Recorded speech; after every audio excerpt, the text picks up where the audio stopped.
Nous savons que durant la messe du matin à la cathédrale de Toulouse, un homme est rentré, un homme avec une casquette, et qu'il a déposé un sac devant l'autel avant de partir précipitamment. Le sacristain a essayé de l'intercepter mais n'a pas réussi. Donc on a fait sortir la trentaine de personnes qui étaient là pour la messe du matin, et donc dans la paix, paisiblement. Et immédiatement, donc, les services de police, les services de sécurité, les démineurs aussi sont arrivés sur place pour vérifier ce qu'il y a dans ce sac.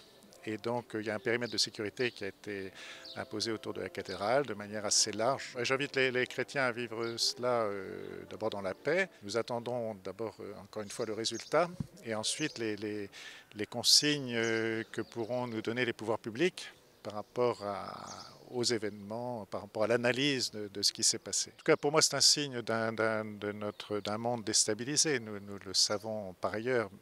Et donc, c'est l'occasion pour nous de témoigner justement d'une stabilité qui est construite sur le Christ, sur la foi dans le Christ et sur la victoire du Christ.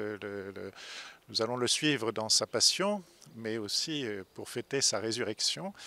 Et nous devons penser que voilà, le bien est ultimement vainqueur, et que nous devons rester sur cette force de notre foi et en témoigner autour de nous pour justement aider à reconstruire des relations stables, fraternelles, à dialoguer avec tous dans la société aujourd'hui, à éviter de nous laisser enfermer dans comment dire, un esprit de revanche, un esprit ou bien de repli sur nous-mêmes, etc. Nous devons être présents et encore une fois témoigner de la force du Christ ressuscité.